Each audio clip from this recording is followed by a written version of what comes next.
하나님의 말씀 봉독합니다. 시편 63편 1절 2절 말씀입니다. 하나님이여 주는 나의 하나님이시라. 내가 간절히 주를 찾되 물이 없어 마르고 곰핍한 땅에서 내 영혼이 주를 갈망하며 내 육체가 주를 앙모하나이다. 내가 주의 권능과 영광을 보려 하여 이와 같이 성소에서 주를 바라보았나이다. 아멘. 오늘도 우리 하나님의 사랑과 은혜가 우리 성도님들에게 충만하게 임하시기를 바라고, 하나님에 관한 모든 진리, 그 진리를 아는 마음이 우리 마음속에 부어지기를 원합니다. 오늘 읽은 본문 시편 63편 하나님 영광 보기를 앙모하나이다 라는 말씀과 더불어 로마서 5장에도 1절 2절에 보면, 그러므로 우리가 믿음으로 의롭다 하심을 얻었은즉 우리 주 예수 그리스도로 말미암아 하나님으로 더불어 화평을 누리자. 또한 그로 말미암아 우리가 믿음으로 서 있는 이 은혜에 들어감을 얻었으며 하나님의 영광을 바라고 즐거워하느니라고 했습니다. 시편에 다윗도 내가 주의 영광과 권능을 보려 하여 이와 같이 성소에서 주를 바라보았나이다. 내 영혼이 주를 갈망하며 내 육체가 주를 앙모하나이다 라고 했고, 로마서에도 사도 바울이 하나님의 영광을 바라고 즐거워하느니라, 하나님의 영광을 바라고 즐거워하느니라 하고 했고, 또 골로새서 3장 15절에도 그 이후에 보면 말에나 일에나 먹든지 마시든지 다 하나님의 영광을 위하여 하라는 말씀이 나옵니다. 우리가 생계 문제, 의식주 문제나 생활의 문제나 또는 삶의 문제, 또는 더 넓게 말하면 모든 인류의 역사 이야기는 결국은 생과 사를 망라하여 하나님의 영광과 권능을 보는 것이고, 그 하나님께 영광을 돌리는 것입니다. 하나님께 영광 돌리기 위하여, 또 하나님의 영광을 보기 위하여 천지 창조가 있고 예수 그리스도의 십자가 구원의 역사가 있고 모든 하나님의 능력의 역사가 있는 것입니다. 작은 일상에 일어나는 매일매일의 순간들도 다 하나님의 영광을 위하여, 또 우리의 의식과는 상관이 없는 자연의 풀 한 포기조차도, 나무 한 그루조차도, 또 지저귀는 참새 소리 하나라도 다 그 존재의 의미와 목적은 하나님께 영광 돌리는 데 있는 것입니다.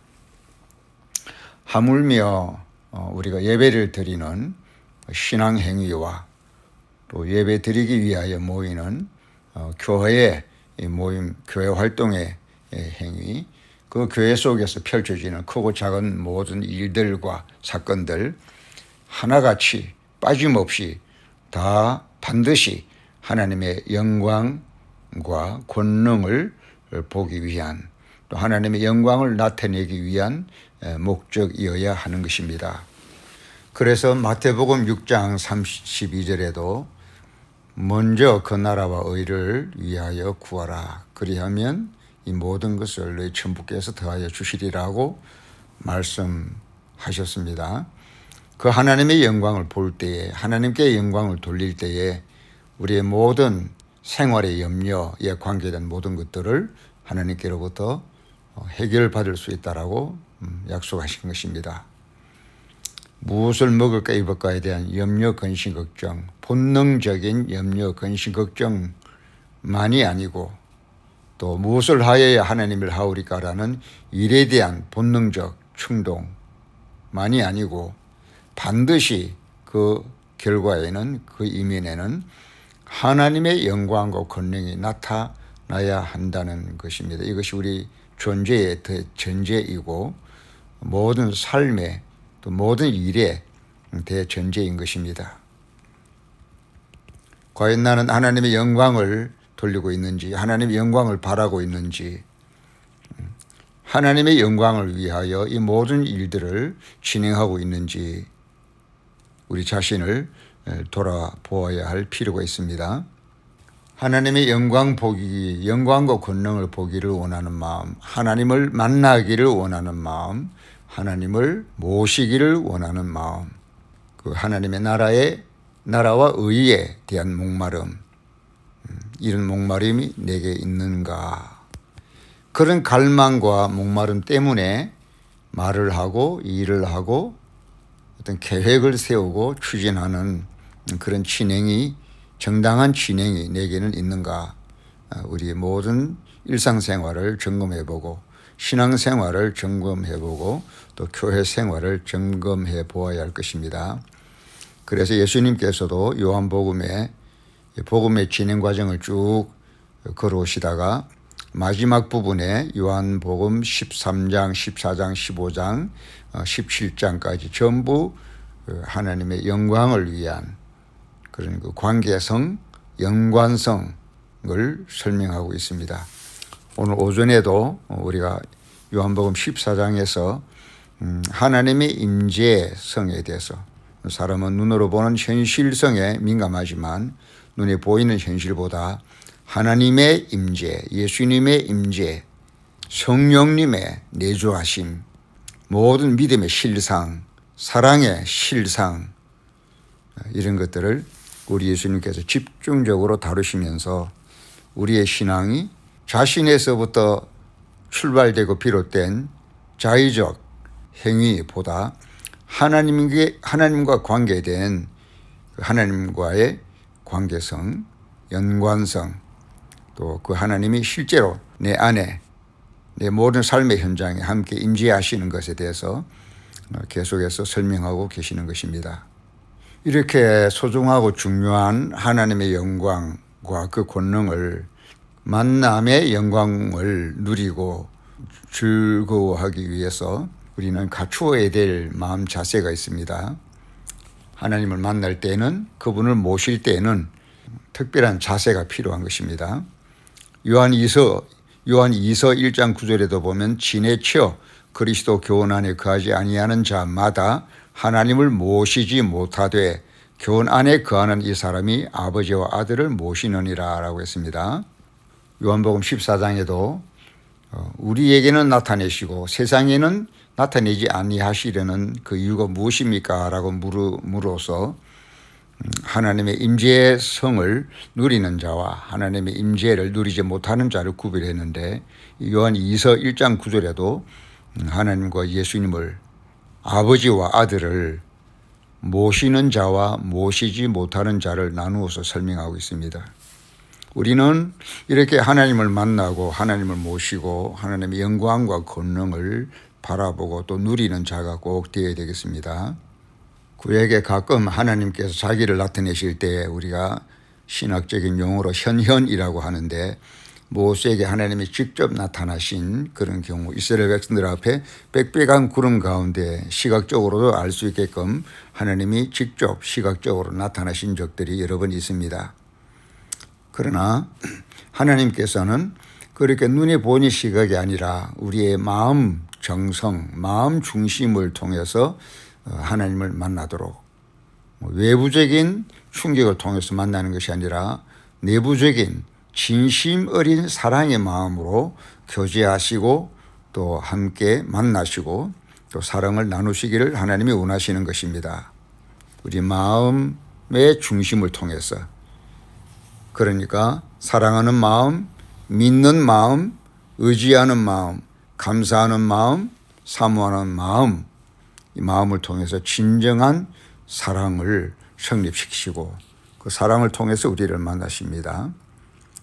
아브라함에게도 네가 나를 정말 사랑하는지, 그 사랑의 절대성을 하나님께서 찾으시고 내 아들 독자를 제물로 바치라라고 말씀하면서 그 마음속에 절대적인 진한 그 사랑의 여부를 알고자 하나님이 시험하셨던 것입니다. 바로 이것이 아브라함이 하나님을 만날 수 있는 길이었고 하나님을 모실 수 있는 과정이었습니다. 오늘 우리들에게도 내가 하나님을 진정으로 만날 수 있다면, 진정으로 하나님을 모실 수 있다면 그 사람이 어떤 사람인가 하는 문제는 아브라함처럼 자신의 절대적인 마음을 하나님 앞에 부어드리는 그런 절대적인 사랑, 그 절대성을 통해서 오늘도 하나님은 우리를 만나 주시는 것입니다. 하나님은 사랑이시기 때문에 우리에게도 절대적인 사랑을 요구하시고 그런 절대적인 사랑을 통해서 하나님을 만나게 하시는 것입니다. 사도 바울도 하나님의 영광을 바라고 즐거워하며 그 하나님의 영광을 만나고 모실 때에 자신의 마음속에서 우러나는 모든 전부를 다 쏟아서 하나님을 가장 절대적인 존재로 모셔드림으로써 하나님을 만나기를 힘썼던 것입니다. 빌립보서 3장에 그래서 사도 바울은 말하기를 내가 예수 그리스도를 얻기 위해서라면 그 예수 이외에 그 모든 유리한 조건들, 세상 살아가면서 세상적인, 인간적인, 자기중심적인 모든 유리한 조건들을 배설물처럼 여긴다고 했습니다. 배설물, 여기 말하는 배설물은 알아듣기 쉽게 말씀드리면 똥과 같은 것들인 거죠. 요한계시록에서 온 세상에는 곳곳마다 귀신의 처소라고 말했습니다. 귀신의 처소일 뿐만 아니라 이 온 세상은 하나님의 영광을 제외하면 이 모든 것들이 하나님의 영광을 반하는 것들은 다 배설물과 같은 것이죠. 마치 돼지가 똥통에 빠진 것처럼 우리는 이 세상의 욕망의 똥통에 빠져서 하나님 아닌 다른 것들을 더 중시하고 자신의 높음을 주장하면서 자아에 취해서 모든 것을 배설물에 섞여 있는 것처럼 그렇게 우리들의 가치가 하락된 상태로 살아가는 그런 경우가 많습니다.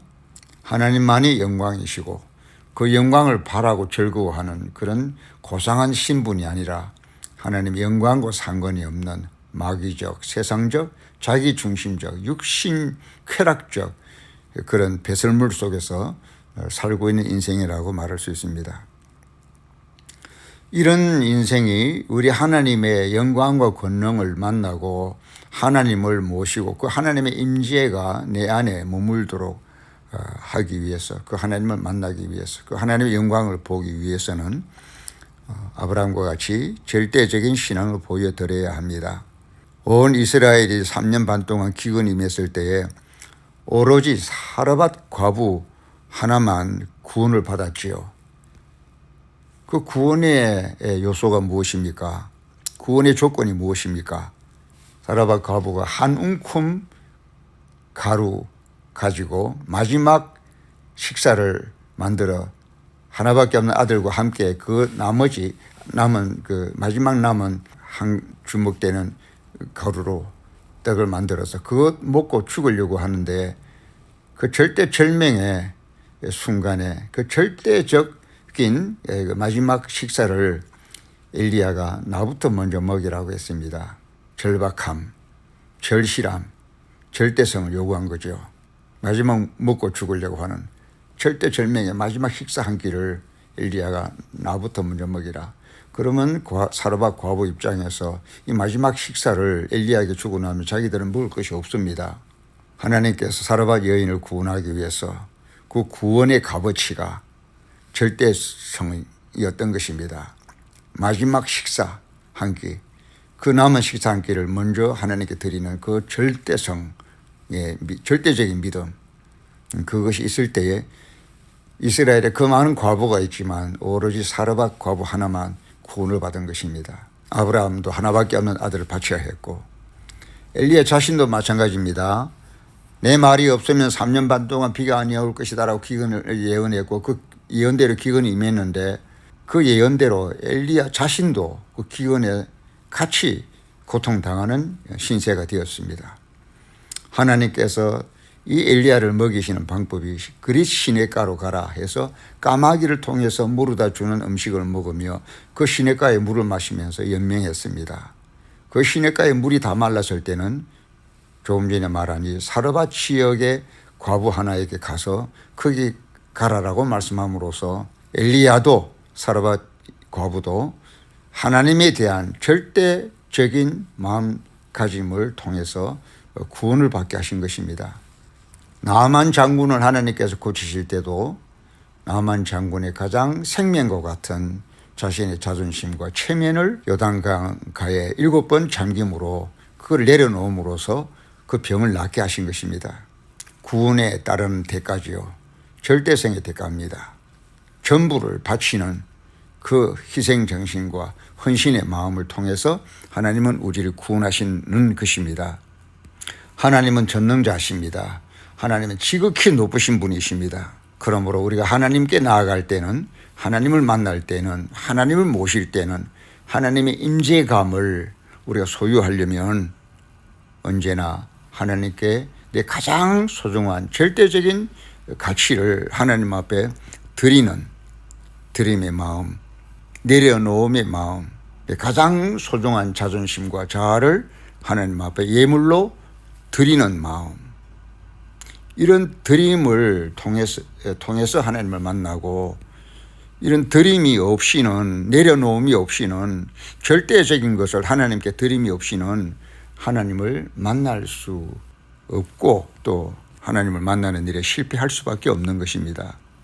모세가 하나님을 만날 때 드릴 만한 물질이 없었기 때문에 40일을 금식하는 몸의 헌신을, 몸의 절대성을 하나님 앞에 드렸고, 두 돌판을 금송아지 앞에 뛰놀며 절하는 백성들 앞에 내던지고 나서는 다시 하나님의 십계명의 두 돌판을 받으러 올라갔을 때는 역시 두 번째 40일을 금식하며 자기 생명과 몸의 절대성을 하나님 앞에 예물로 바침을 통해서 다시금 그 법궤를 받아 내려올 수 있었던 것입니다.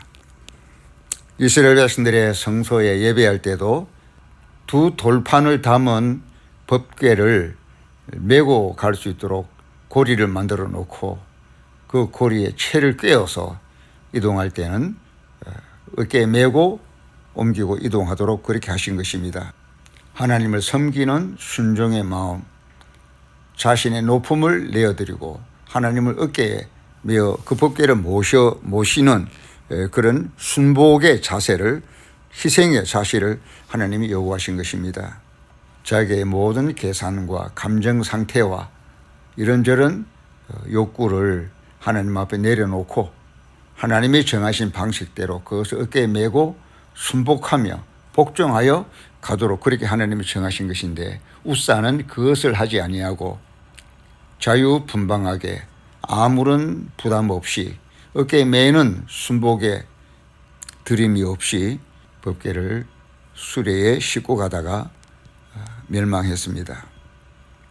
오늘 우리들도 지존하신 하나님, 지성소에 거하시는 하나님을 우리가 모시고 만나기 위해서는 절대적인 겸손과 또 절대적인 기도와 절대적인 믿음과 절대적인 순종의 마음과 절대적인 사랑의 마음, 또 희생과 헌신과 충성의 마음을 가지고 나아가야 하나님의 영광을 볼 수가 있고 하나님을 만날 수가 있고 하나님을 모실 수가 있는 것입니다.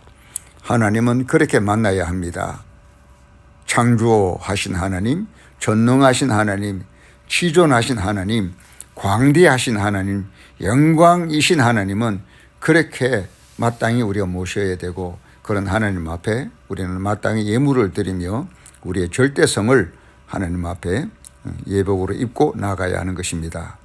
우리가 지금 추구하는 성전 이전과 모든 물질 문제 해결 과정도 이 모든 진행 과정에서 어떤 현실적인 문제를 해결하는 것만이 목적이 아니라 반드시 그 과정 속에 나타나야 할 하나님의 영광, 보아야 할 하나님의 영광, 높여드려야 될 하나님의 영광의 의미가 개입되지 않으면 이 모든 이전의 과정은 아무런 의미가 없는 것입니다.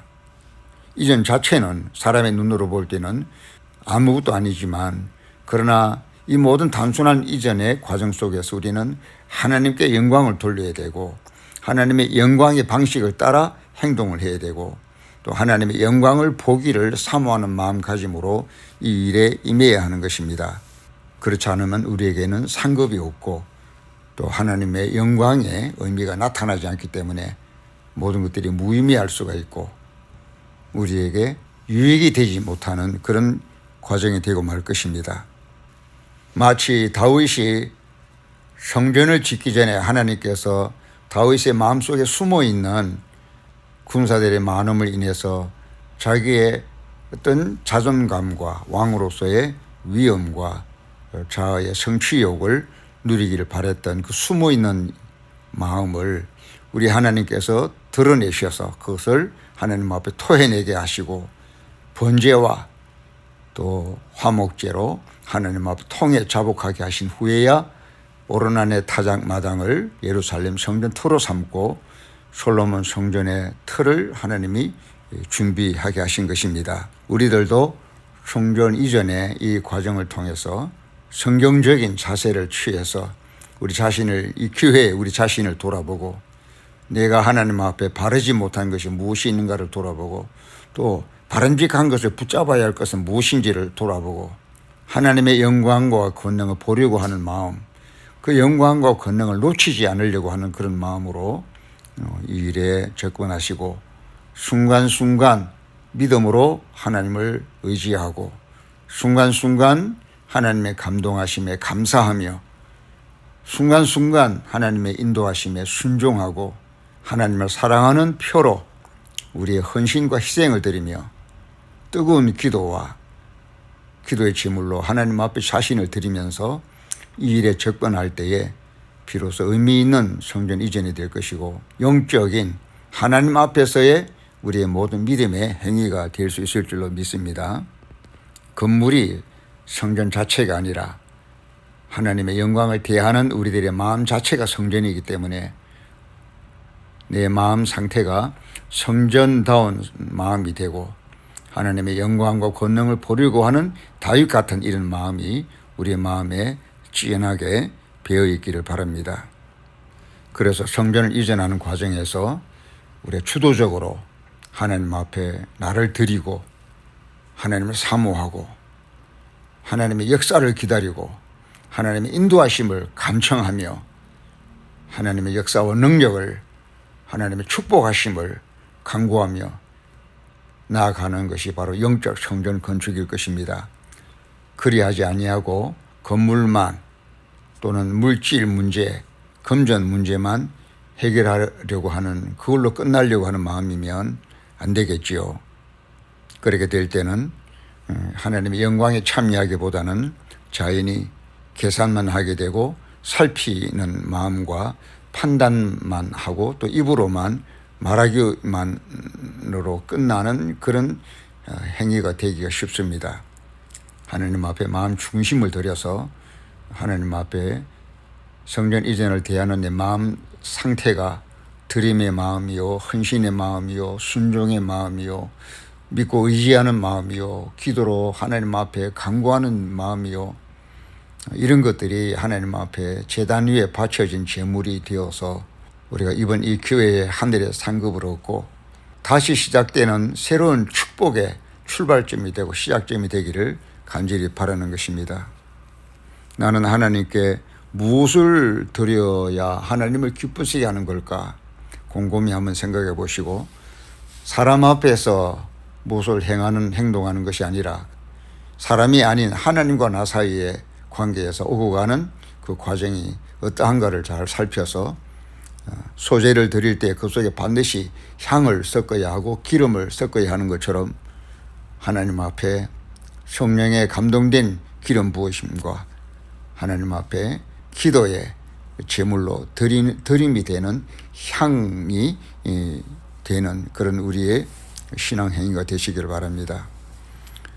출애굽기 23장 15절에도 너는 무교병의 절기를 지키라. 내가 네게 명한 대로 아빕 월에 정한 때에 7일 동안 무교병을 먹을지니 이는 그 달에 네가 애굽에서 나왔음이라. 빈손으로 내게 보이지 말지니라 하고 했습니다.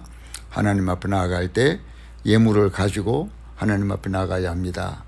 오늘 우리로 말하면 돈이 아니라 물질이 아니라 때로는 물질을 포함한 우리들의 마음 중심을 드려야 되고 자존감을 내려놓고 나를 희생하여 제물로 드리는 자기를 비워드리는 그런 영적 제물됨 순종과 믿음과 기도의 향을 하나님 앞에 드려야 할 것입니다.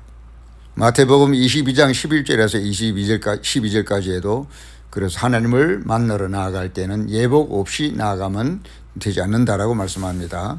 임금이 손을 보러 들어올새 거기서 예복을 입지 않은 한 사람을 보고 가로되 친구여 어찌하여 예복을 입지 않고 여기 들어왔느냐 하니 저가 유구무원이거늘. 어찌하여 예복을 입지 않고 여기 들어왔느냐. 우리 하나님의 영광의 방에 들어가려면 갖추어야 될 예복입니다. 믿음과 순종과 겸손과 사랑과 감사와 간절한 기도에 예물이 있어야 하는 것입니다. 물질로도 희생과 헌신과 충성의 예물이 있어야 할 것입니다. 또 그런가 하면 영적으로는 로마서에 사람이 죄를 범하였음에 하나님의 영광에 이르지 못하더니 로마서 3장 23절 모든 사람이 죄를 범하였음에 하나님의 영광에 이르지 못하더니 죄를 씻음 받지 아니하고 죄를 회개하는 회개의 씻음이 없이 하나님의 영광에 나아가지 못한다는 뜻입니다. 모든 사람이 죄를 범하였음에 하나님의 영광에 이르지 못하더니 우리가 하나님을 섬길 때 하나님의 영광에 이르도록 하나님을 섬길 수 있어야 하겠습니다. 오늘 낮에 말씀 나누었던 요한복음 15장 하나님과의 하나됨, 요한복음 14장 하나님의 임재감, 그리고 요한복음 14장 8절에서는 베드로가 가로되 내 발을 절대로 씻기지 못하리이다. 예수께서 대답하시되 내가 너를 씻기지 아니하면 너와 나와 상관이 없느니라. 회개를 통해서 하나님과 상관을 맺는 그런 신앙이 되어야 된다라는 것입니다. 마찬가지 연장선상에서 우리가 예복과 예물이 없이 하나님을 만날 수가 없고 하나님 영광을 볼 수가 없지요. 일상생활에서나 신앙생활에서나 교회생활에서나 그리고 그 미래 우리가 추구하는 현실적인 문제 해결, 숙제, 성전 이전의 과정에서도 하나님의 영광을 목표로 한 내용이 있는 이런 행사가 되어지기를 바라고 그 영광을 놓치는 사람의 생각과 사람의 결정만 남는 그런 우를 범치 않게 되기를 바라고 우리들의 행위가 하늘에는 상급이요 또 하나님께는 영광이요 이 땅에서는 우리에게 새로운 축복의 출발점이 되고 언제 어디서나 하나님의 영광을 모시고 사는 하나님의 임재감을 우리 속에 실상으로 모시고 사는 그런 새로운 출발점의 동기가 되어지기를 간절히 축원합니다. 살아계신 하나님, 전능하신 하나님, 지존하신 하나님, 영광스러우신 하나님을 우리가 모시고 그분 앞에 나가기 위하여 최선을 다하며 내 모든 것을 배설물로 다 내려놓고 하나님께 모든 소중한 내 마음 중심을 예물로 드리고 제물로 드리며 정성껏 절대적인 우리의 사모함과 간절한 기도와 열렬한 열심과 신앙으로 하나님을 모시며 또 하나님의 역사를 이루어가는 우리가 되기를 주님 이름으로 축원합니다. 아멘.